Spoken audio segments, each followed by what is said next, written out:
put it on PowerPoint now. Can you see my slides? Yes, I can see it. Kamani, can you see the slides? Yes, ma'am. Okay. So today is just the three of us, so it has to be as interactive as possible. Have you read this chapter? Both of you read this chapter?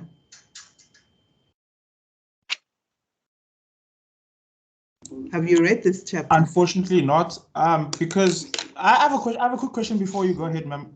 Okay. Is it on purpose that assignment 1 required us to do all 7 chapters without us having discussion classes? Well, yes. So don't forget now, discussion classes they're an add-on in the module, right? Okay. So you're essentially supposed to self-study at this level. So the discussion classes are sort of like an addition to when you've studied, to sort of go through what you've studied again. Okay. Now the assignment required all 7 chapters, right? And then there are slides that were given to us on the MyUnisa site, and it only stops at, I think, slide chapter. It's now 5. Yes. Yeah. Was that also on purpose? Yes. Okay. So don't forget, those slides are essentially my class notes, right? And it's supposed to assist you when you've studied the chapters to be able to say, okay, this is the content I'm supposed to cover in this particular chapter. It's not supposed to be your first point of reference. So you're supposed to read the chapter from the textbook, read the study guide, and then use my notes as a complementary note to yours. Okay. Yeah. Okay, so knowing that you have not read this, let's go through this and hopefully you'll be able to follow. If you do not follow, just stop me at any point and ask questions. As I said, it's only 3 of us, so this should be an interesting class. Right, so if you remember, if you joined Mrs. Mahanse in the last class we had, was on the standard theory of international trade. Were both of you present? No, I was not present on that one. Okay, so this is the problem, because if you don't attend one class, they build on each other, right? So if you already attended the class on the standard theory of international trade, this unit 4 now builds on that because it gives you the base of where we're going. Okay, so hopefully we can all be on the same page. But as I said, don't be afraid to ask questions as we go along. So study unit 4 essentially looks at the factor endowment and the Heckscher-Ohlin theory, right? So we know the usual way of using our slides. You walk through the slides, you have your study guide, you have your textbook. Ask yourself questions as you go along, and make sure that you note that the slides don't touch on all the contents for the chapter. Always refer to your study guide as well, but this covers the main points. Right. So I said, recall from the previous chapter that the standard theory of international trade, it just explained that comparative advantage between countries was due to differences in the relative commodity prices between countries. That's essentially what that chapter was telling us. But now we want to get deeper into what is the source of comparative advantage? Where does this comparative advantage come from? And that is what the Heckscher-Ohlin theory helps us to explain. It explains what causes commodity prices between countries in terms of the goods, what causes them to be different, right? And then we also explore the effects of international trade on the earnings of factors of production, on the wage rate, on the interest rate. How does international trade affect those two things? Remember, if you remember from the beginning, we are dealing with two factors and 2 commodities here, right? So we're dealing with labor and capital as the 2 factors of production in this section. So as usual, we start off with the assumptions of a theory. So the assumptions of the factor proportions theory, we know that, and I'm highlighting this, but there are 11 of them. There are 2 countries, 2 factors of production, which is labor and capital, and 2 goods, X and Y. Okay, are we together? Yes, ma'am. Okay, yes, but don't forget, X and Y is just an example. So it can be A and B or D and F, right? It's just 2 commodities. It can be fish and chicken, computers and books, right? But the point to remember is that This theory assumes that there are two countries, two factors of production, and two goods. Okay. They also assume that technology is the same. Both countries have constant returns to scale in production, that the two commodities have different factor intensities. So what I want you to bear in mind is the word in factor intensity. We'll come to that a little bit later. So the two commodities have different factor intensities, right? Tastes and preferences are the same in both countries. We assume that there's perfect competition in the commodities in the countries and in the factor markets. We also assume that the factors are mobile within each country, right? So factors can move within South Africa. So for instance, labor can move from KwaZulu-Natal because labor it's embedded within a person, right? Are you guys employed? Are you employed? Yes, ma'am. Okay. So and are you based in Gauteng? Based in Cape Town. In Cape Town, okay. But assuming you got a job in Gauteng, you can move, right, and come and work in Gauteng. Can you repeat that for me? I said, assuming you got a job in Gauteng, you can move to Gauteng and you start your job. Yeah, if the company says I must move. Exactly. So the point is that labor is free to move within South Africa, right? So that's one of the assumptions of the theory, is that factors are mobile within each country. Make sense? Yes, ma'am. Okay.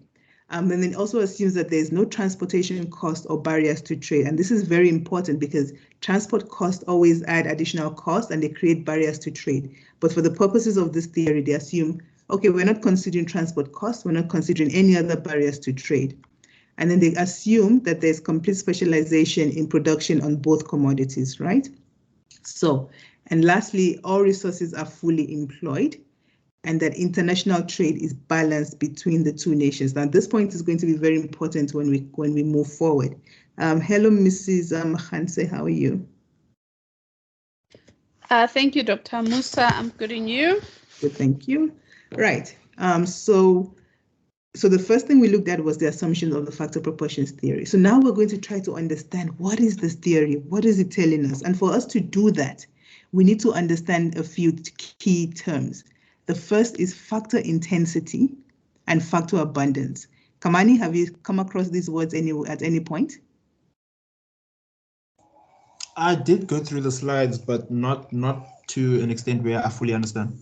Okay, and Nonkululeko? I do. Okay. You have some inkling. I am correct when I'm saying factor. Well, yeah. When I'm saying factor abundance, it's where it's more in that country. Something that is more. Okay.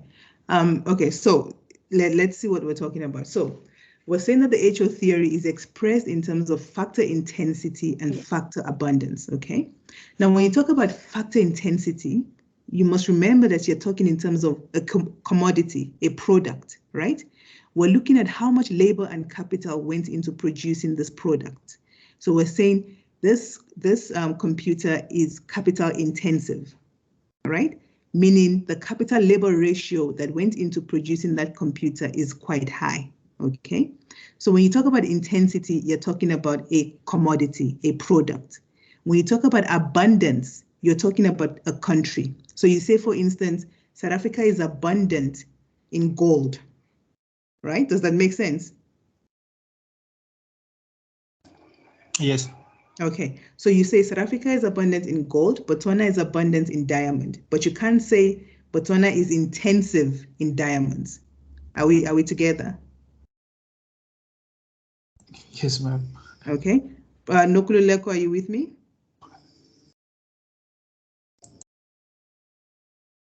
Nokululeko, your mic is muted. Are you with me? Okay, so it's very important to understand the difference between those two concepts. When you talk about intensity, you're talking about a commodity. When you talk about abundance, you're talking about the amount of factors. Just Okay. No problem. And when you talk about abundance, you're talking about the country, right? So factor intensity is a relative measure, right? And we say a commodity is factor intensive if it uses more of that particular factor per unit of the other factor than the other commodity. So you're looking at the amount of both labor and capital that went into producing A relative to the labor and capital that went into producing B. Okay, now let's look at this in more practically. So if you're given two commodities X and Y, and you have two factors of production, labor and capital, right? We say that commodity Y is capital intensive if when you produce 1 unit of Y, it uses more capital than labor compared to commodity X. Does that make sense? Yes, ma'am. Okay. Just remember to stop me at any point if you're lost. Okay. So when you're talking about factor intensity, you're comparing two commodities, right? So you're saying, I'm looking at the relative amount of capital labor that went to produce commodity A, and I'm comparing it to the relative amount of capital and labor that went to produce commodity B. If the capital labor ratio of A is higher than the capital labor ratio of B, then I say A is capital intensive, and it means therefore that B is labor intensive. Okay, right. So we say that a commodity Y is capital intensive if the capital labor ratio used in producing commodity Y is greater than the capital labor ratio used in producing commodity X. Now, what I just read now is also represented in this equation or this formula. So if K over L in Y is greater than K over L in X, it means commodity Y is capital intensive, and therefore commodity X is labor intensive. Are we together? Promise? Are we together, Kamani? Yes, ma'am. Okay. Nonkululeko, are you here? Okay. She might still be having issues with her internet. So let's take an example very quickly.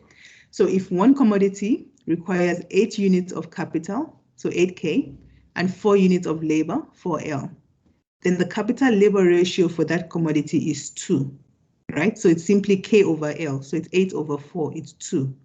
Now, at the same time, if you're producing shoes and it requires 10 units of capital and 6 units of labor, then the capital labor ratio is 1.6. It's simply 10 over 6, it's 1.6. So now when you compare the capital labor ratio for computers, which is 2, to the capital labor ratio for shoes, which is 1.6, then it means that computers are capital intensive and shoes are labor intensive. Kamani, you with me? Yes, I am, ma'am. All right. So that's exactly what we're saying. So 8 over 4 gives you 2. That's the capital labor ratio for computers.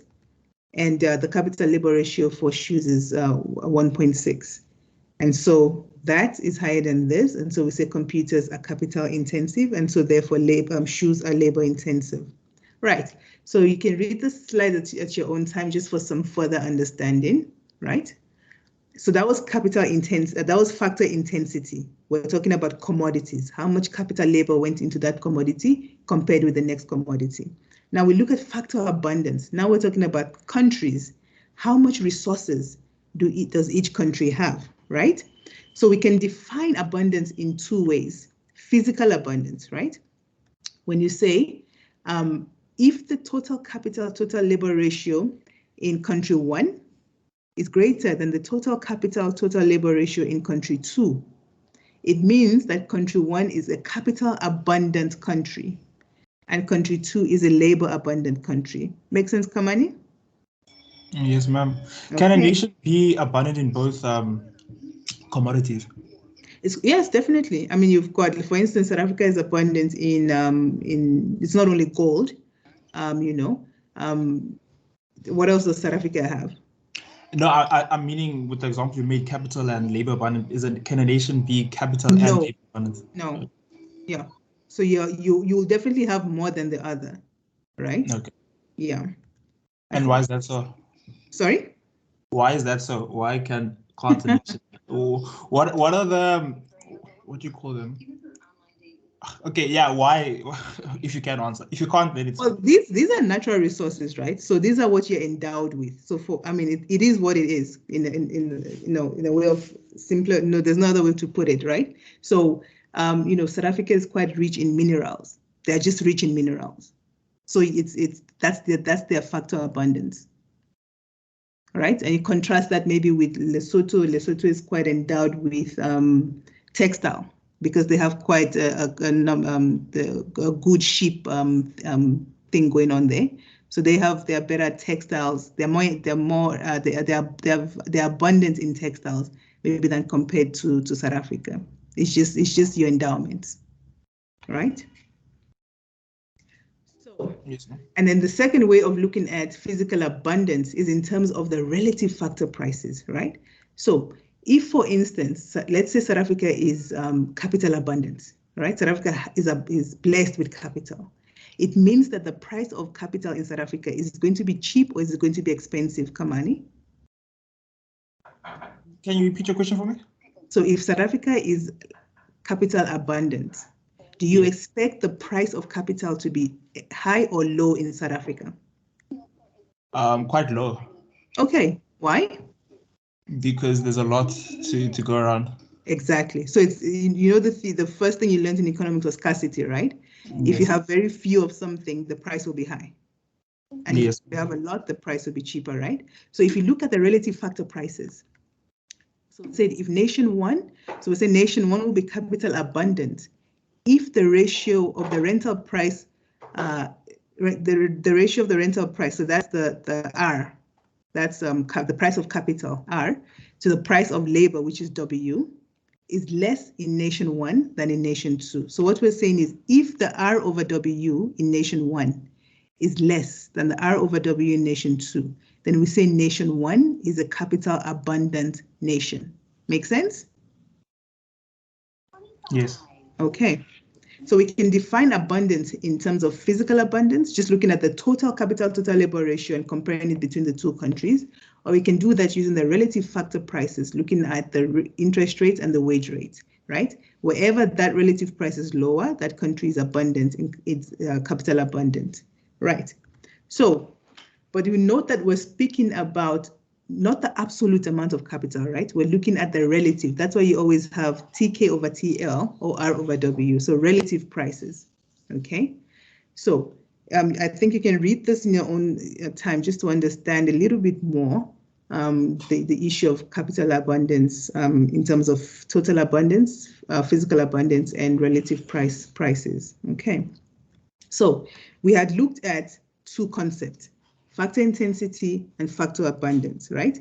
Now, where is that taking us? Now we're going to try to understand the Heckscher-Ohlin theory, right?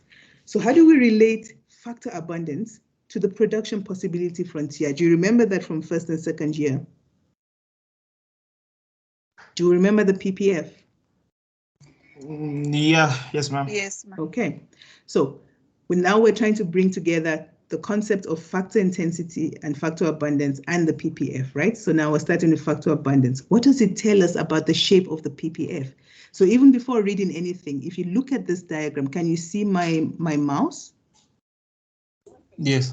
Okay, so if you look at this diagram, we're looking at two goods and two countries, so China and Japan, good Y and good X. So looking at China, what can you say about China, looking at the PPF? The factor intensity is more for good X. Can you tell intensity from just looking at this, or can you talk about abundance? Because we're looking at goods, I think we need to speak about intensity, right? Mm-hmm. Okay. So that's why I'm saying you can tell intensity instead of abundance. Okay, right. So when you look at the PPF, you can only speak about abundance, right? Okay. Looking at the shape of the PPF. So you can see that the PPF for China, it's more, it's flatter, it's skewed towards commodity X, right? Yes. Can you see that? This is steeper. Japan has a steeper PPF, right? Do you see that? Yes. And China has more of a flatter PPF. So it means that Japan, we're looking at Japan, this is Japan. It means that Japan is abundant in capital. Do you know why we're saying that? Remember the assumption of the Heck-Shaolin theory. It said it assumes that good Y is the capital intensive commodity. And it assumes that good X is the labor intensive commodity, right? Yes. So that's why I said it's important for you to know the assumption of the theory before you start. So one of the assumptions of the HO theory is that commodity Y is always the capital intensive commodity. Commodity X is always the labor intensive commodity. So it's always on your X axis, and the capital intensive one is always on your Y axis, right? Now, because the PPF for Japan is steep, right? It's steeped more towards good Y, right? Do you see that Japan has 150 Y and 50 X? Do you see that? Yes.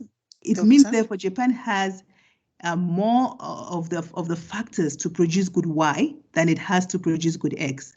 So it means therefore that Japan is a capital abundant nation. Are we together? Yeah. Okay. And then if you look at the PPF for China, it's flatter, more in favor of good X. You can see that, right? 140 compared to 40 of good Y. So it means, therefore, that China is a labor abundant country. So just looking at the shape of the PPF will tell you the story. So Japan is a capital abundant commodity, right? Because it's able to produce more of good Y, which we know is the capital intensive commodity. And China is able to produce more of good X, which we know is the labor intensive commodity, which means China must have a lot of labor, which means China is a labor abundant country. Are we together? Yes, Doc. Kamani, have we lost you? No, you haven't, ma'am. But that's what I said in the beginning, and then you were like questioning what I was saying. Because you cannot tell relative prices at this point. That's what I was telling you. You can only tell abundance looking at the shape of the PPF. That's the first thing you can tell. Just say, Okay. Okay. Right. So we said Japan's PPF is skewed towards the vertical axis, measuring good Y. We can see that here. It's skewed more towards Y. This indicates that Japan is the capital abundant country, producing more of good Y, the capital intensive good. And the same is for China in terms of good X, which makes it labor abundant. Okay. Sifesile, how are you? Sitabeso, your mic is muted. Are you with us? Okay. Right. I'm just going to skip this, but that table just shows us the different factor endowments of the different countries in the world, just to give you some ideas of factor endowments across the globe. Right. So let's now put together the issue of the concept of factor abundance and the Heck-Shaolin theory. Right. So it's presented in two theorems. The first is the HO theorem, which explains the pattern of trade. And the second is the factor price equalization theorem, which explains the impact of trade on factor prices. Okay, right. So the HO theorem, it extends the classical theory. Remember I said before that the classical theory simply just tell us that there's comparative advantage. They don't explain it. The HO theorem explains the source of that comparative advantage because it tells us the reasons why relative commodity prices differ between countries. Okay. So the factor proportions theory explains the source of comparative advantage, and it says comparative advantage arises because countries have different factor endowments. That's the bottom line. Because South Africa is endowed in minerals, or let's be specific, in diamonds, in gold, and Botswana is endowed in diamonds, their comparative advantage is in those commodities, and so therefore they're able to trade. So the source of comparative advantage arises because each country has a different factor endowment, and therefore they're able to trade. Are we together? Are we together? Repeat that, Doc. Okay, so I'm saying that the factor proportions theory, it doesn't only just say, trade is possible because of comparative advantage. It says trade is possible because of comparative advantage, and that comparative advantage exists because countries have different factor endowments. Make sense? Yeah. Okay, Kamani, have we lost you? No, ma'am. Okay. What does the factor proportions theory says? So in a nutshell, you must be able to say this. So if you're waking up in the middle of the night and someone barges into your room and pours cold water on your face and says, what is the factor proportions theory? You must be able to say this. The factor proportions theory states that a nation will export the commodity whose production requires the intensive use of its relatively abundant and cheap factor of production, and will import the commodity whose production requires the intensive use of its relative scarce and expensive factor. Now, having read that, what does that tell you? I'm going to start with Kamani. What does that tell you? What is it saying? You can use examples of a country. Take South Africa, for instance. South Africa would then export gold because they have it in abundance, and import another commodity that they lack, which is that correct? Which the factor is scarce, right? Yes, ma'am. Okay, so in simple terms, it means that if you have a lot of something, you'll rather focus on that, on using that thing to produce a commodity and then export it. And then you'll import the commodity that for which you don't have a lot of that resource in your country. Does that make sense? Does that make sense? Yes. Okay, remember, it's only 3 of us here, and including this Mereke, so we have to be interactive. So that is essentially what the factor proportions theory is saying. It's saying your endowment of resources is what is going to dictate what you're able to produce and export. So if you're blessed with this factor, you will produce commodities that use these factors intensively, and then you'll export that. And then you will import commodities that use the factors that you don't have, you're not blessed in. You will import those commodities, right? That's essentially what the factor proportions theory is telling us, right? So what does it mean in terms of, if you look at a labor abundant nation and a capital abundant nation? It's very simple. It means labor abundant nations will export labor intensive goods and they'll import capital intensive goods. Does that make sense? Does that make sense to us? Yes. Okay. Yeah.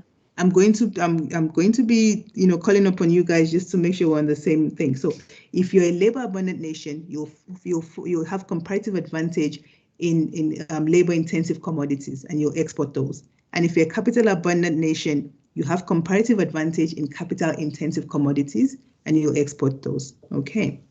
So that's essentially what it's telling us. So now everything we've been talking about, factor abundance, factor intensity, the PPF, what the factor proportions theory tells us. Let's put all of that into an illustration, right? Because economics likes to draw diagrams. We use diagrams to explain everything. So remember our assumption, we assume 2 countries. In this case, we're using the example of China and Japan, right? So China is country 1, Japan is country 2. We also assume that there are 2 commodities, computers, which is good Y, and shoes, which is good X. So that tells me that computers is going to be on my vertical axis and shoes will be on my horizontal axis, right? Because of the assumptions of the HO theory. We also assume, hi Courtney, how are you? Courtney? Good afternoon. Sorry for the late. Not a problem. We started a bit late as well, just waiting for students to join. Right. So we're also assuming that computers are capital intensive and shoes are labor intensive. Okay. Now, before we move on, do you guys have a piece of paper in front of you and a pen or a pencil? Do you have a piece of paper, a pen, and a pencil? Kamani, Courtney, Nonkululeko, Titabiso. I do. Nonkululeko, do you have a piece of paper and a pencil or a pen? Courtney, piece of paper and a pen? Getting it, I'm getting it. Sitabiso, do you have a piece of paper and a pen? Sitabiso, are you with us? Okay. Kamani and Courtney and Nonkululeko, if you do hear me, I want you to represent this assumptions on a diagram. And I'm giving you 1 minute to do that.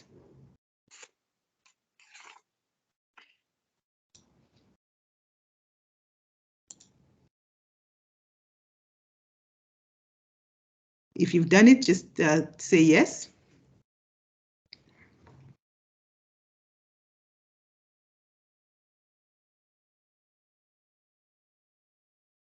When you've done it, let me know. Okay, ma'am. Is that Nonkululeko?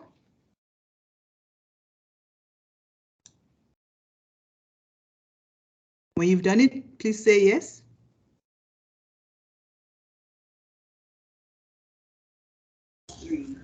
I've done it.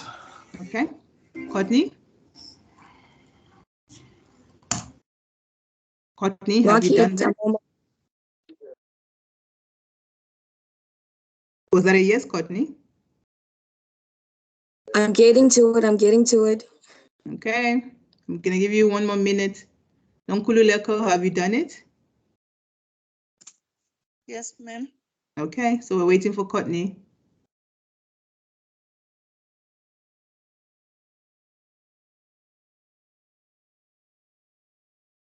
Courtney, 30 seconds. Okay, you can go ahead. Thank you. Okay. Now, I want you to tell me. Let's do this.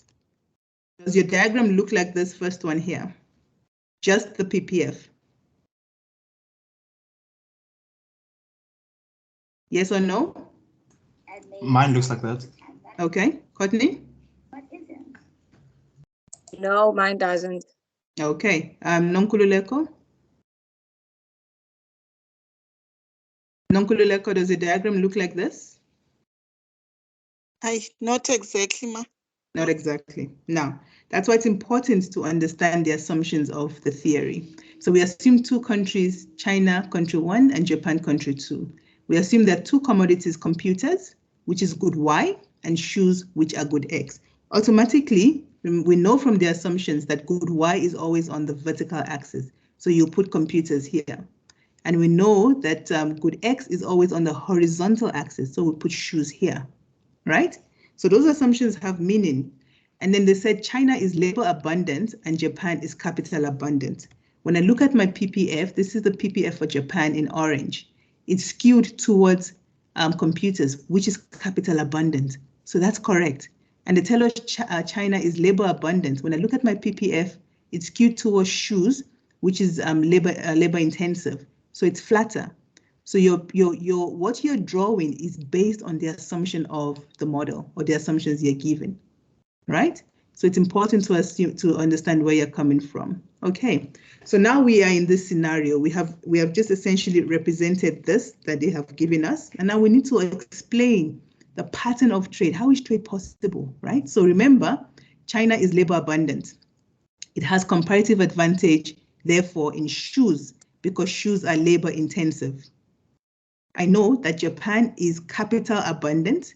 It has comparative advantage in computers because computers are capital intensive. Are we all together? Are we together? Yes, Doc. Courtney, Kamani? Yes, I'm Yes, ma'am. following.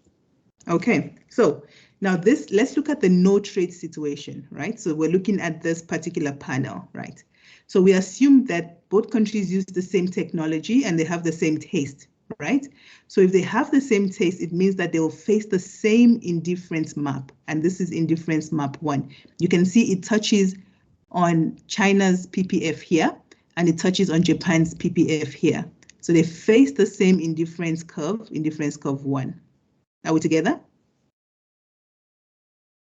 Are we together, guys?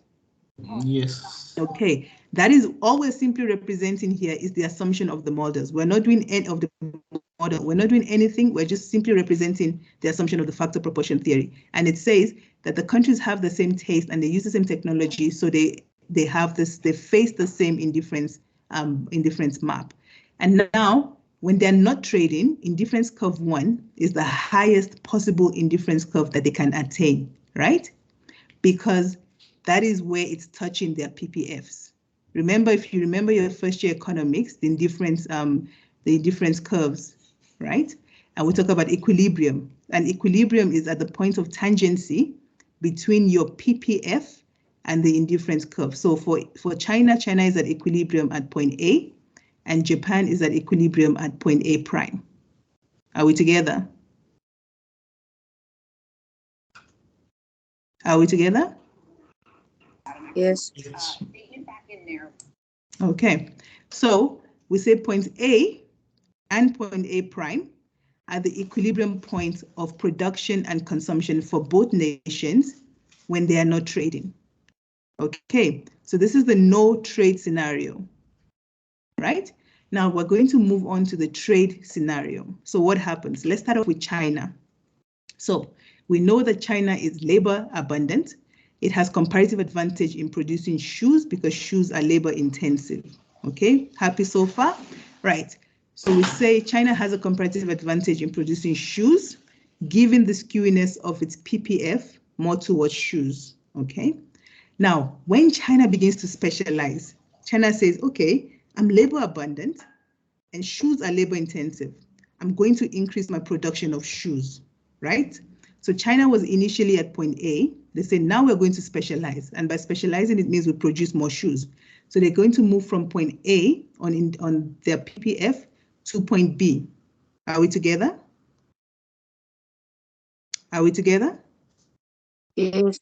Okay, so with specializations in the production of shoes, China moves from point A to point B along its PPF.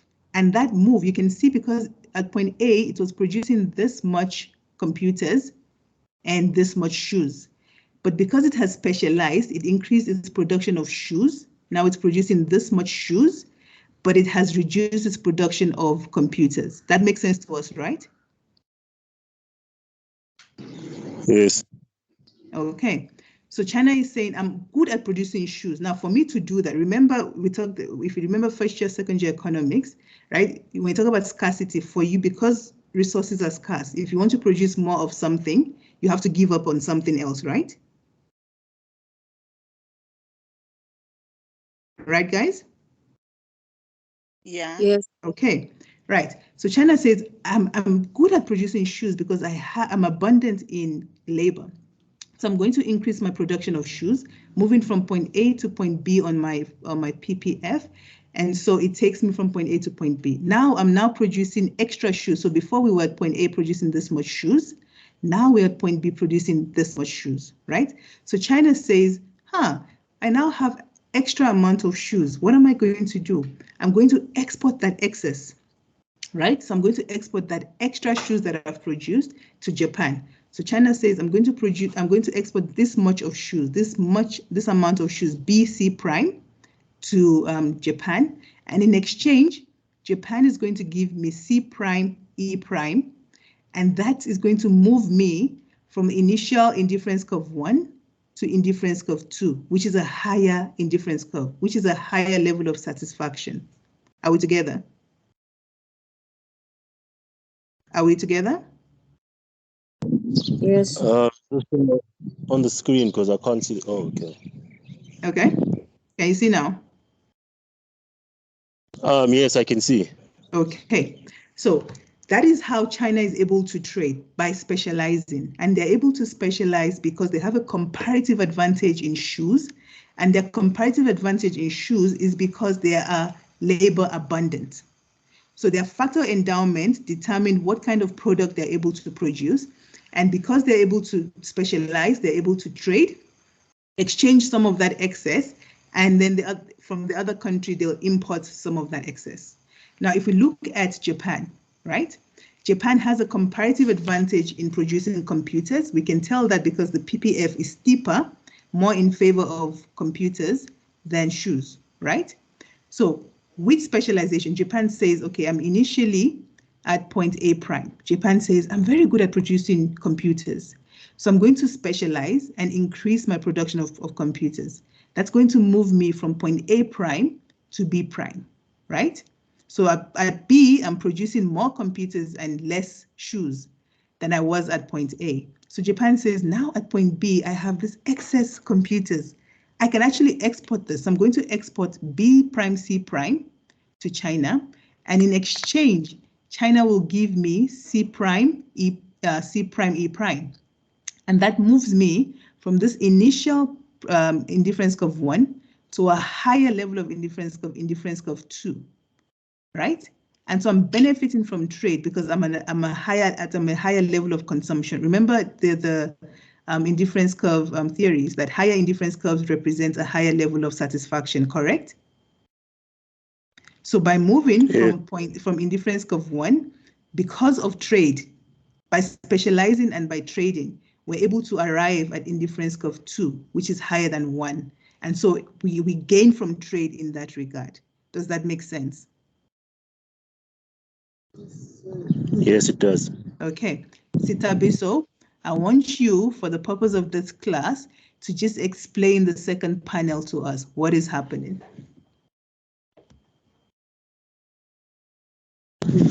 I should explain what? I want you to explain what's going on in the second panel. So if you get an exam question that says, explain the pattern of trade according to the Heck-Sherlin theory, and you're supposed to draw a similar diagram and you're supposed to explain what is happening, can you do that?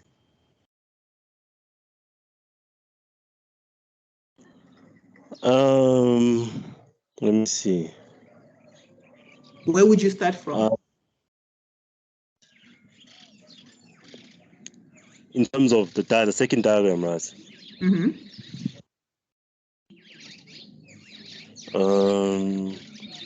Well, with me, yeah. Okay. Does Kamani want to give it a try? Kamani? Kamani, you're still with us, I can tell. Do you want to give it a try? Oh man, okay. So Japan, right, has a competitive advantage in producing computers, right? I want you to start at the beginning. So if you're explaining this diagram, let's say to a 12th grade economics student, right? Where do you start from? From 12th grade. But like I was saying, ma'am, like Japan has comparative advantage in computers, right? Because But I'm asking you, so I'm gonna ask you, I'm gonna take you back. Before you get there, where do you start from? Are you referring to abundance? The assumptions. So looking at this diagram, what assumption are you making here? What did you start with? There are two countries. Yeah, there are two countries. China and Japan. Yes. Two factors of production. Yes. Two factors of production, labor and capital. Yes. And two commodities, computers and shoes, right? Yes. What else do we know in terms of assumptions? That China is labor abundant. And Japan is capital abundant. Okay, right? So China is labor abundant and shoes are labor intensive, right? Yes. And Japan is capital abundant and computers are capital intensive. Yes. Okay, now we can now start explaining what's going on in the diagram. So since Japan is capital abundant, they're gonna produce capital intensive goods, right? Yes. And vice versa for China, they are labor abundant, they're gonna produce labor intensive goods. Okay. So now, as you can see, China is capital abundant. So China is? Japan is capital abundant and China is labor abundant. Okay. So now, man, Japan is going to produce computers China's going to produce shoes. Yes. Right? So when specialization comes into play, Japan is going to specialize in computers, China is going to specialize in shoes.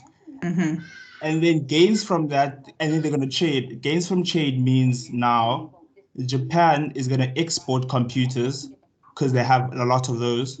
Okay. To China, who has a lot of shoes, and they're just going to swap their goods. Right? Okay. And then they are going to move to a high indifference curve. Okay. So that's essentially, that's how you explain the story. That's how you explain trade in a diagram, in a diagram, right?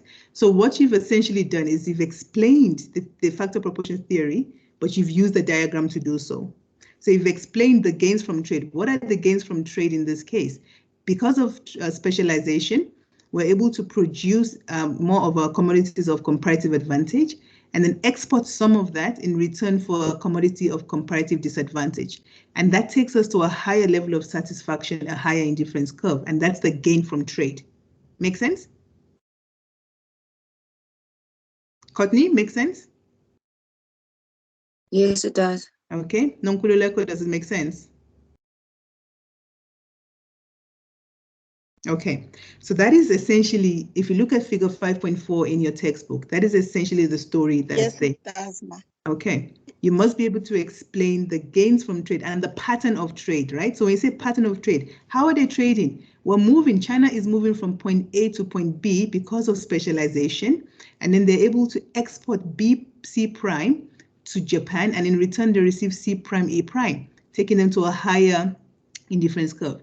And so their gain is that additional consumption that they're able to do. And so that's your pattern and the gains from trade. So when you get a question like that, don't be thrown, okay? So you can get a question that says, you use your own countries, but the diagram you end up with must look like this.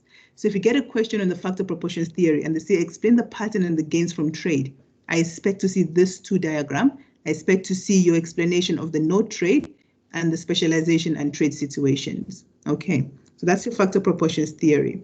Now let's use some numbers. And this is where I need your help. So I'm going to start with Courtney. Courtney, what we're doing is we're explaining the HO theory, but I want you to be able to explain what is going on in the diagrams. Where are we moving from where to where, and what's happening? So Courtney, this is the first panel. I want you to explain to us what is happening here. Okay, before we jump any further, can I just ask a question? Yes. Well, because I've did economics prior to this, right? So a lot of the stuff is movements and shifts. So is it okay if I relate to it in that way? You must. Okay. So that's the thing. So when you get a question and they say use a diagram to explain, what are you explaining if you're not telling me about the movements? How am I supposed to know what's going on, right? So yes, you're correct. You must use the movements and the shifts. Okay. So take us through the first panel, the panel on the left. All right. I'm not gonna lie to you. I had an issue with this specific illustration, this HO theorem. I didn't really understand it quite nice. I'm not gonna lie. So just forgive me if I have some hiccups here. No, you must. That's why we're here. Okay. So I see from indifference curve 1, we explaining in terms of China, if they're giving up from the 90, right? On shoes to the 40%, that would be the initial movement if they give that up and export that. Is that correct? Say that again. If they give that up in order to get to the 40 of the shoes, that to get to the satisfaction there on the indifference curve, as you call it, A prime. To get there, they got to give up that the movement from 90 to 40. Okay. Right. Okay. And then, so let's do this. Let me help you out. So you're explaining this panel, correct? Okay. Okay. So this is how you start. So remember, I always say, how do you explain it to a grade 12 economic student, right? So we're looking at the HO theory. We're assuming two countries, China and Japan. We assume 2 commodities, computers and shoes.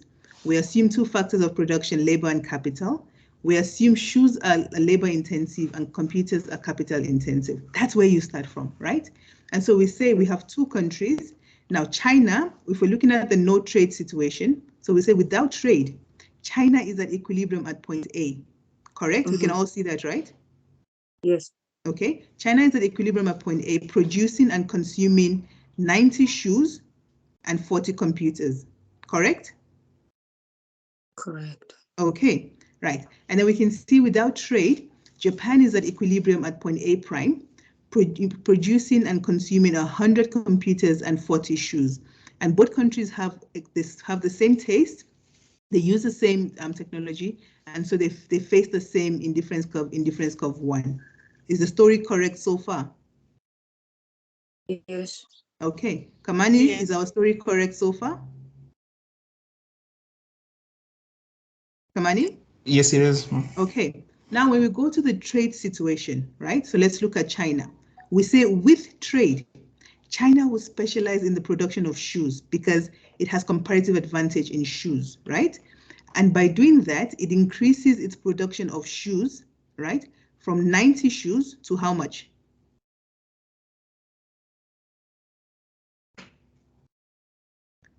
China moved from producing at point A to point B. So it increased its production of shoes from 90 to how much? To 140. To 140, right? And it decreased its production of computers from 40 to how much? To 20. To 20. Are we all on the same page? Yes. Are we? I need a stronger yes than that. Are we all on the same page? Yeah, now we understand. Yes. Okay. So because of specialization, China moves from point A to point B on the PPF, moving from producing and consuming 90 and 40 to now 140 and 20. So China now says, okay, I have 140 shoes. I'm able to export. So I'm going to export how much? I'm going to export 60 of my shoes, right? So in this movement, this lateral movement, so China is going to take 60 shoes, so BC prime, right? Are we together? Yes. And export Yes. that. In exchange, China is going to get C prime, E prime from Japan in computers. Are we together? Yes. Okay, and therefore it ends up on indifference curve 2 at point E prime. Are we together? So ma'am, so now since are we going to, since you're saying that they going to export 60? Yes. That's going from point B to point C. You said C prime. Yeah, Yes. C prime. Right? Mm-hmm. And then in exchange for more computers. Yes. And that's at E equals E prime. Yes. So it means that because they're able to exchange, to export, it means they're going to import computers from Japan. Remember, one of the assumptions of the HO was that trade is balanced, right? What does that mean? It means if I export 60 to you, I'm importing 60 from you, right? So my imports are equal to your exports. So if I give up 60, I'm going to get 60 from you, right? And that takes me to a new level of satisfaction on indifference curve I2 at point E prime. Oh, okay. Do you see that? Okay, no. Yeah, I see that. And how do you know that they're actually gaining? If you compare where they started at 90 and 40, right? Yes. And now, point E prime, they are at 80 and 80. So do you see that they gained additional computers than if they were not trading? Yes. Do you see that? So that's the they gains from trade. They were able to specialize in what they're good at, and because they specialized, they were able to get more computers from the other country. So they are at a better position now because they're now able to consume more computers than they would have had they not traded. Are we together? Yes. Okay. I got only one yes. Are we all together? Yes. Yes, Doc. Okay. Now I want Sitab, is it Sitab? So I'm not seeing your name at the moment, but if you can take us through Japan's dynamics, what's happening here? Oh, should I first say the assumptions first? No, I think now we know the assumptions. We're good. So now let's go with the movement. What's happening here? No. All right. Okay. Since Japan is capital intensive in computers. Nope. Not intensive. Abundance. A country cannot be capital intensive. Oh, abundance. Yes. In computers, that being them producing at prime A, right? Okay. That being 100 computers. And 40 shoes. Okay. And then there's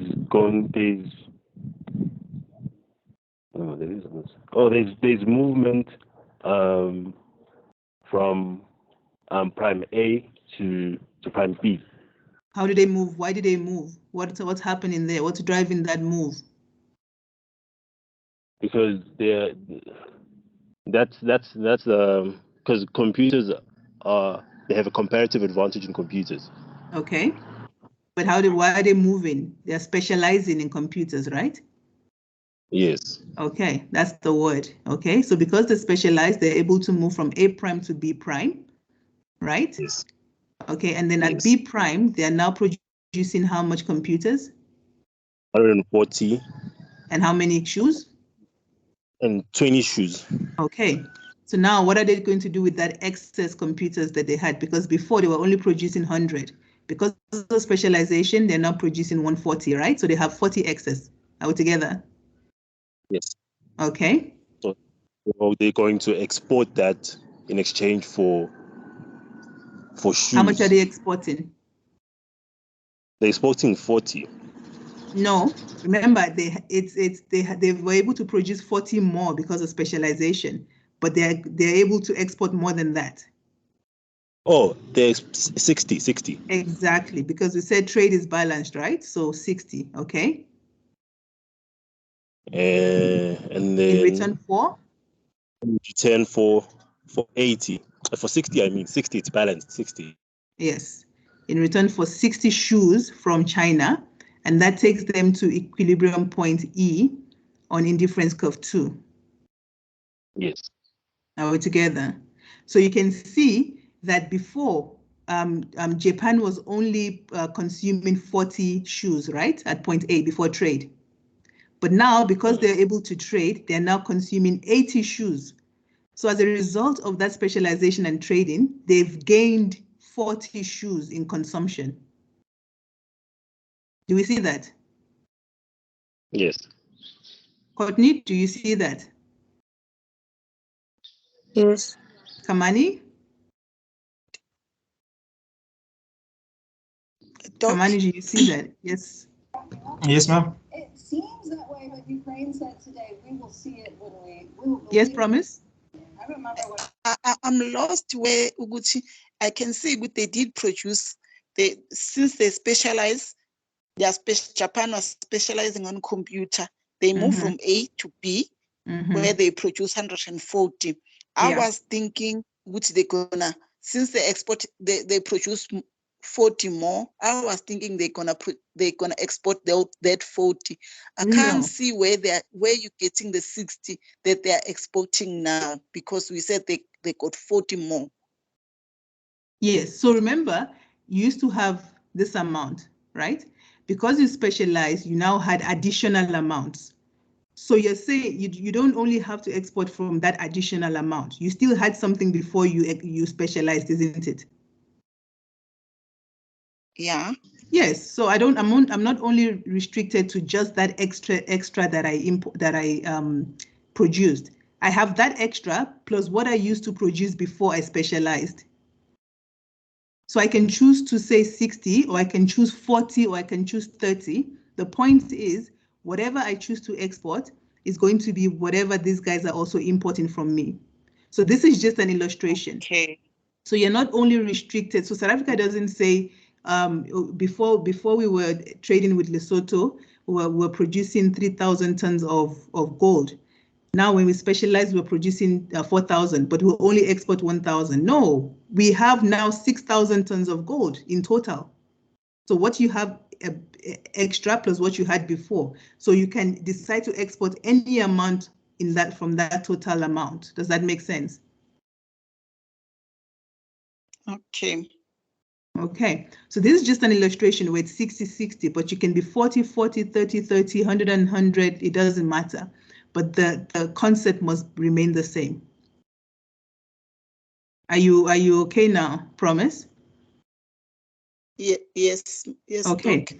So this is when you get a question that says, explain the factor proportions theory. This is how you do it. This is how you explain the gains from trade. So before trade, I was only able to consume by myself. When I was in trading, I was only able to consume 40 shoes, right? Because of trade, I'm on a higher indifference curve, and now I'm at this point where I'm consuming 80 shoes. So I've benefited from trade. I've gained from trade. I've gained 40 shoes. I remember shoes was my product of comparative disadvantage anyway. So because of focusing on specializing in what I have a comparative advantage in, I'm able to increase my consumption of the other commodity that I'm not good at, because I'm letting the other country focus on that and I'm importing it from them. So my gains from trade in this case will be the 40 extra shoes that I'm able to consume because of trade.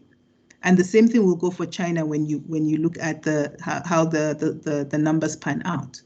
So it's not difficult. You just have to be able to explain what is happening. Why are you moving? You know, who has comparative advantage in what? Which product is intensive in what? Why am I moving from point A to point B? What am I exporting in return for what? How did I get to the second indifference curve 2? It's because I'm specializing and I'm trading and I'm importing. Are we together? Are we together? Yes. Courtney? Yes. Adelaide? Yes, Adelaide, are you with us? Okay. Sifesile? Yes, ma'am. Okay. Kamani? Yes, ma'am. All right. So that's the factor proportions theory. If you look at figure 5.4 in your textbook, it's exactly this explanation. And that's how you must be able to explain it when you get a question like that. You might get a question where you're given a story that you're supposed to put into a diagram, or you might be told to use your own stories. But whatever outcome, it must look like this. You should be explaining 2 diagrams with the movements, the dynamics. Okay, right. So we've looked at the theory. We know what the assumptions are. We know what the theory says. We've been able to explain the theory in the form of a diagram, but then that's not the end of the story. All theories have criticisms, and it's important to know. I'm going to go through this quickly, but remember you read this at your own time. The theory has little relevance to the real world. I'm not sure you've heard of the Leontief paradox, but you need to read that because it explains the paradox when it comes to the United States. The theory is based on inter-industry trade, and it ignores intra-industry trade. So the factor proportions theory is, for all intents and purposes, only able to explain trade between developed and developing countries, but it can explain trade between developing and developing, or developed and developed. So that's what that means. It assumes that tastes are the same in all countries, but we know this is not actually real. It's not reality. It cannot explain a pattern of trade where countries specialize in the same commodity. So these are some of the criticisms of the factor proportions theory that we need to know and to be able to explain. Right. It assumes there's no costs. We know in reality there's transportation costs. When you're moving goods, there's transport costs. So it's an oversimplification of theory. It assumes perfect competition, constant returns to scale, similar technology. All of these assumptions we know in reality they don't hold, so it's oversimplifying reality. Different technologies, we know that's not true. So these are the assumptions that we need to know. Right. So what are the implications of the factor proportions theory? Okay. We're going to now look at the factor proportions theory in relation to income distribution. And that is the Heckscher-Ohlin-Samuelson theorem. Okay. So what does that theorem say? It says international trade will bring about equalization in the relative and absolute returns to homogeneous factors of production across countries. Right? What does that mean? Let's use an example. So we take our usual example of China and Japan. Remember, we said China was labor abundant and Japan was capital abundant. That means labor is cheaper relative to capital in China, and capital is cheaper relative to labor in Japan, right? So we're saying, recall that China is a labor abundant country and Japan is capital abundant. So it means that labor will be cheap in China and capital is expensive. And in Japan, labor will be expensive and capital will be cheap. Okay, now as China begins to trade, right? So China begins to produce more labor intensive commodities. It's going to demand more labor. And as it does that, the price of labor will go up. So remember before trade, labor was very cheap in China, right? As China begins to produce shoes, it's going to need labor. And as it employs more labor, it's going to drive up the price of labor. So the price of labor, the wage rate will go up. In Japan, the opposite happens. Remember, Japan is capital abundant. So capital is cheap in Japan compared to labor. When Japan begins to produce computers, it's going to demand a lot of capital, and that's going to drive up the price of capital. So it's moving from low price of capital to high price of capital. And then, and at the same time, because it's not using a lot of labor, it's moving from high labor cost to low labor cost, and the opposite in China, right? So this is what we're talking about. So if you look at, I've tried to use these, the flags. So in Japan, Japan was labor abundant, right? So labor was cheap. Japan was capital abundant, capital was cheap. As Japan begins to produce more computers and demand capital, the price of capital will go up, so it's going up. Meanwhile, in China, where labor is cheap and capital is expensive, as China begins to produce more shoes, it's not going to use a lot of capital. So that's going to drive down the price of capital, the interest rate, till they are equalized. Does that make sense? Yes, it does. Okay, Kamani? Yes, it does, ma'am. Kamani, does that make sense? Okay, yes. Adelaide? Yes, ma'am. Okay, Courtney? Could you please just repeat that again? Courtney, can you say that again? I say, could you please repeat the interesting explanation again, please? Okay, let me just check quickly with Nkululeko. Does that make sense? Nkululeko? Okay, Courtney, I want you to now come with me, right? So remember from, okay. Courtney, are you with me? Yes, yes, I am. Okay, I want you to leave your mic unmuted because we're going to talk through this together, right? So remember we said Japan is capital abundant, right, Courtney? Yes. Okay, so it means because it's capital abundant, capital is cheaper in Japan compared to labor. Does that make sense? Yes. Right? And in China, China is labor abundant. So it means labor is cheaper in China compared to capital. Yes? Yes. Okay. Now, when Japan begins to specialize and produce more computers, right? It's going to need more capital. Yes? Yes. Okay. And that's going to drive up the price of capital. Make sense? Yes. So capital was going from where it was cheaper in Japan to now where it's going up. Okay. And then in China is labor abundant. So when it begins to produce shoes, it's going to need a lot of labor, right?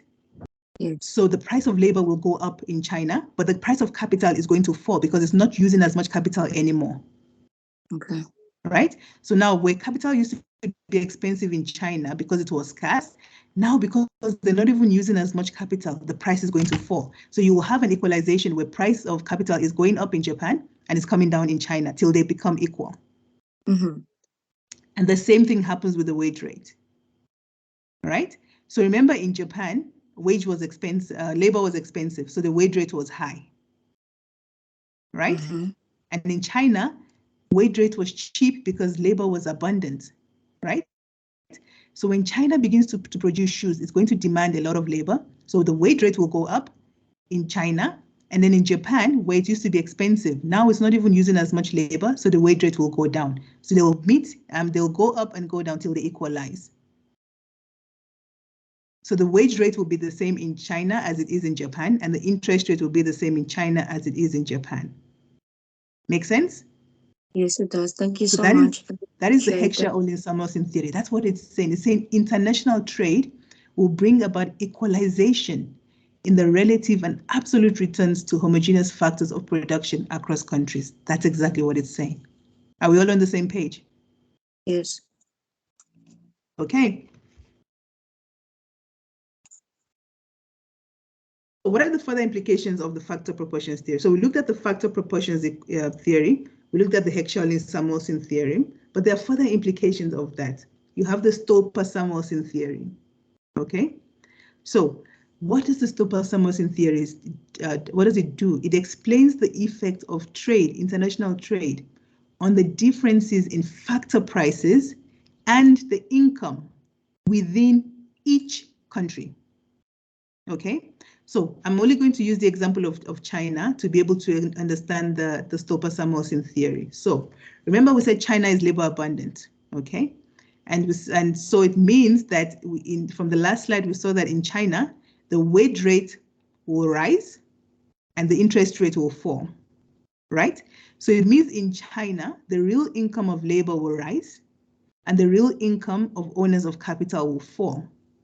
Does that make sense? So now we're looking at the impact of trade on income, those who own the factors of production. So the income of owners of capital will fall in China, and the income of those who own labor will rise in China. Does that make sense to all of us?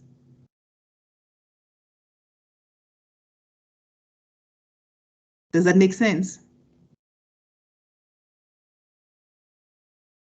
Am I alone here, guys? Yes, it does, ma'am. Okay. Adelaide, does that make sense? Yes, ma'am. Promise?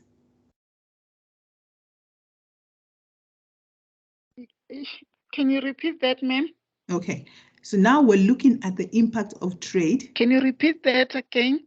Okay, so what we're doing, the Stolper-Samuelson theory is explaining what the impact of trade is on two things. One, differences in factor prices and income, but within each nation. So it's saying, what does trade do to income within each nation? Okay, so we're using the example of China. Let's just take China, okay? Nonkululeko, unmute your mic because I want us to speak. Okay, so remember the example we've been using, right? We said, let's take China. We said China is labor abundant, right? Yeah. Okay, it means it's labor abundant and it's capital scarce. It doesn't have a lot of capital at the beginning, right? And we said, when China begins to produce shoes, because shoes are labor intensive, that's what we said, right? Yeah. It's going to demand a lot of labor, right? Yeah. So what does that mean? It means those who own labor, the workers, their real income is going to go up. Due to the demand of labor. Yes, because the demand has gone up, right? So when the demand, it means like, and I'm employing labor, right? And I need the labor to produce the shoes. So labor is going to say, okay, you need us. We want more money. So the wage will go up, right? Okay. So the owners of labor, they're going to experience an increase in their real income, which is the wage rate. But the owners of capital in China, because now as the producer of shoes, I'm not using a lot of capital. I need labor, not capital. So I'm not going to employ a lot of capital. So the demand for capital will fall, right? Okay. So it means if I'm not using a lot of capital, then the owners of capital are going to lose out, right? So there's going to be a decrease in the income of the owners of capital in China. Does that make sense? Yeah. Okay. Yes. So now you should be able to explain what happens in Japan. And I'm going to ask Courtney. Courtney, can you help us out with this one? What happens to the real income in Japan? Courtney? I'm here. Just give me a minute.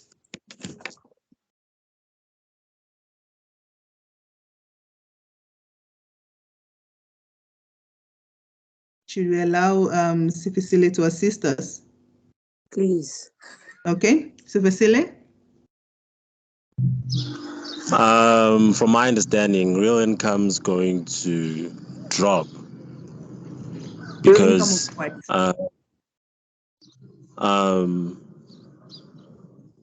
because since Japan is going to be is capital in abundant, they're gonna focus more in producing computers. Okay. So the real income is going to drop, but owners of production, if that's the word I should be using, is going to go up.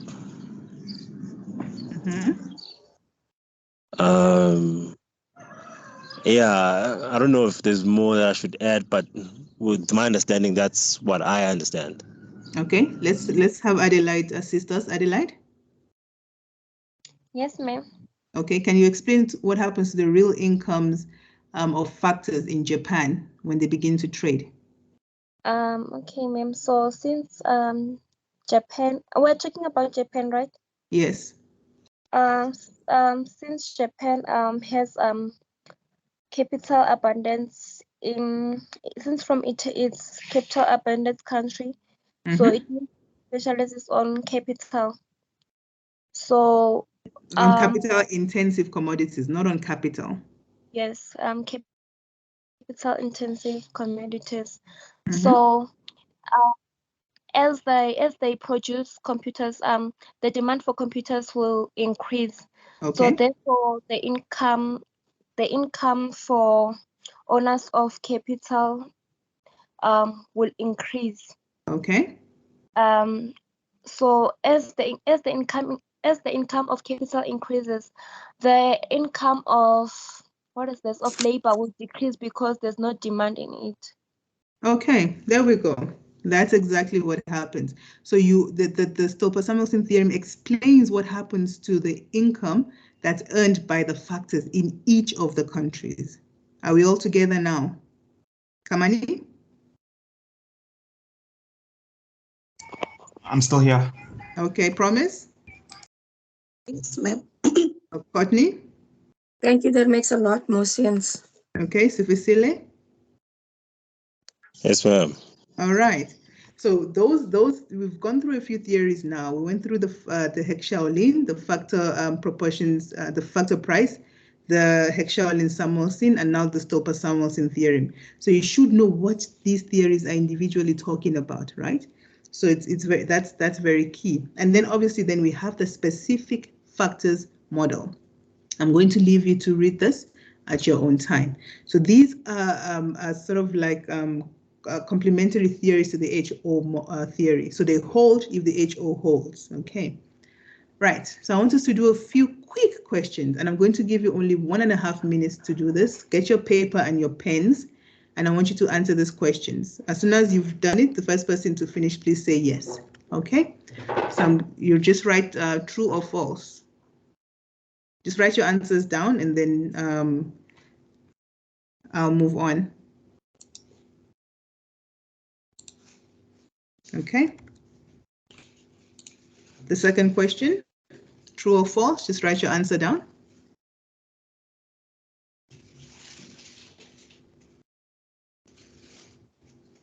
The third question.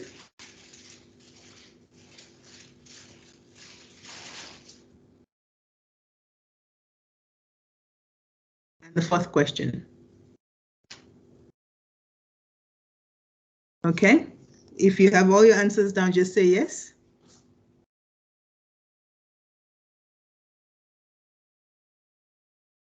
It's just true, false. So when you have all your answers down, please just say yes.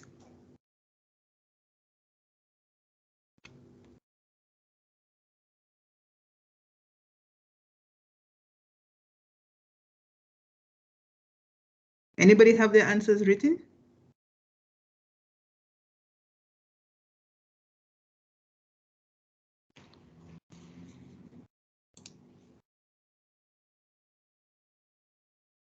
Okay, I'm not getting any answers, so I'm not going to give you the answers because remember this was supposed to be an interactive class, so I'm not going to give you the answers, not unless anybody has answers to give.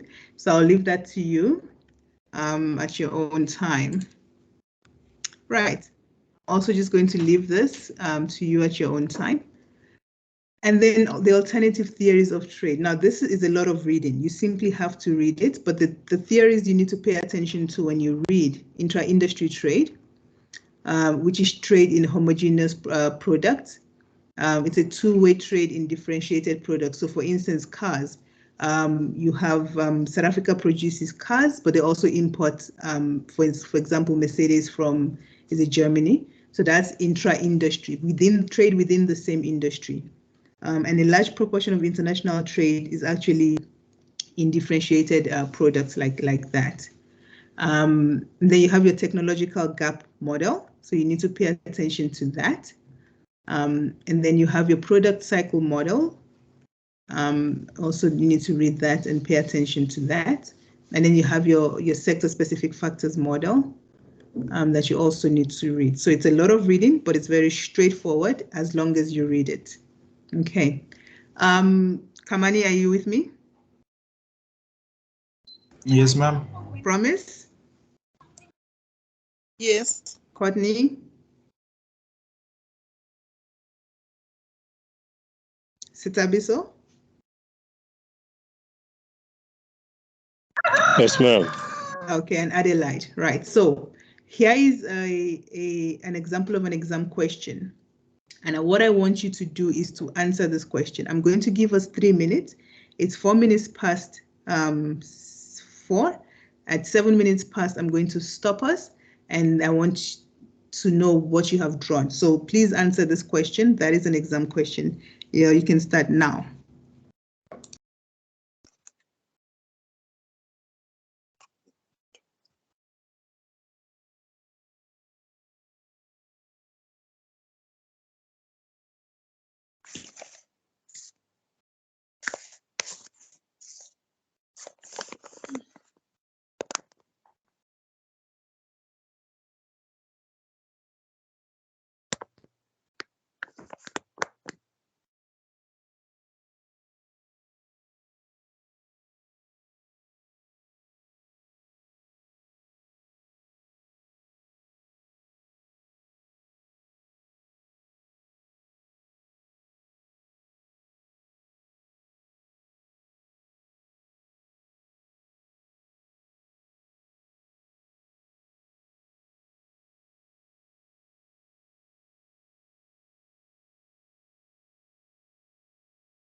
You have 1 more minute.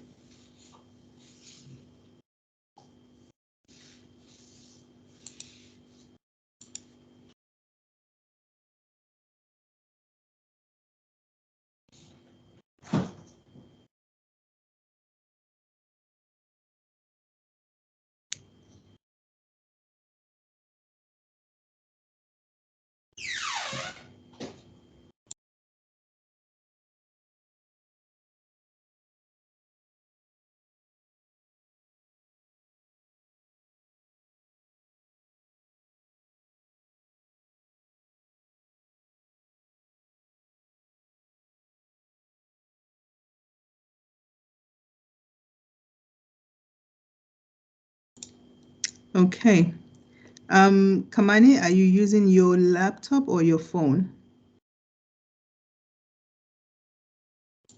Kamani? Wait, ma'am, does that mean I have to show my diagram? Exactly.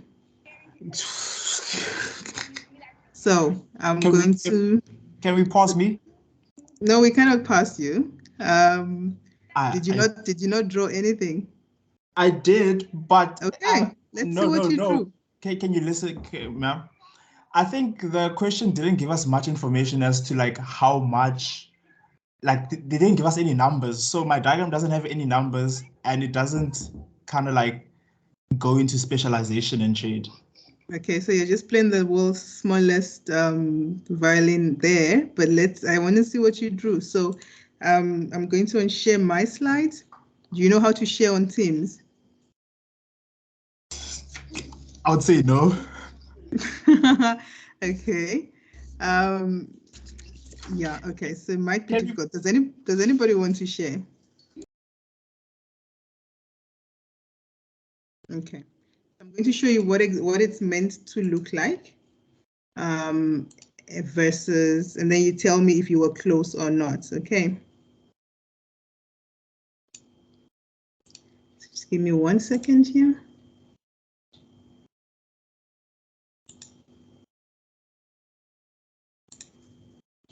Okay, can you see this diagram? I'm just going to try and enlarge it.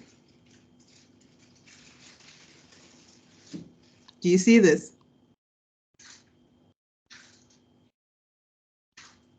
Are you able to see this? Yes, ma'am. Okay. Were any of you close to this? I was very close. Oh, now we're supposed to believe you, Kamani. Okay, but this was what you were supposed to draw. So this is what I'm trying to just get across, that, you'll get a question that gives you a scenario and you're expected to explain it. But that scenario, if you understood the question, is the Heck-Shaolin theorem, right? So exactly what appears in 5.4, except in this scenario, in this case, you're given a scenario. Now, while this is acceptable, if you're going to explain the gains from trade. Now, this question did not say the gains, but if you're supposed to explain the gains from trade, then I expect to see numbers on your axis. I expect to see you using numbers to explain what is happening. Actually, in any scenario, you must use numbers to explain what is happening. Are we together? Are we together? Yes. Okay, so that's how it was supposed to your diagram was supposed to look. So that brings us to the end of today's class. Do we have any questions about what we've gone through now, or just general questions about the module? I think we can just give a quick 5 minutes for that. Have we all submitted the assignments? No, only submitted assignment 1, left with assignment 2. Okay. And how is that going? Trying to push. Okay. That's what you need to do, because remember, both assignments count towards your final mark. And so you need to do well on both of them. You need to make sure the data sources, you go and collect them where you're supposed to. And if you have any questions, feel free to send emails. Are there any other questions, any clarity that you might seek? Okay, so the next class will be next week, Monday. We're going to go through tariffs and non-tariff barriers. Please make sure you have read through and at least looked at the diagrams that you need to look at, so that the class is a bit easier. So I just want to get an idea from you guys. Do you think when you go back into when you go and study now, that things might be a bit clearer for you?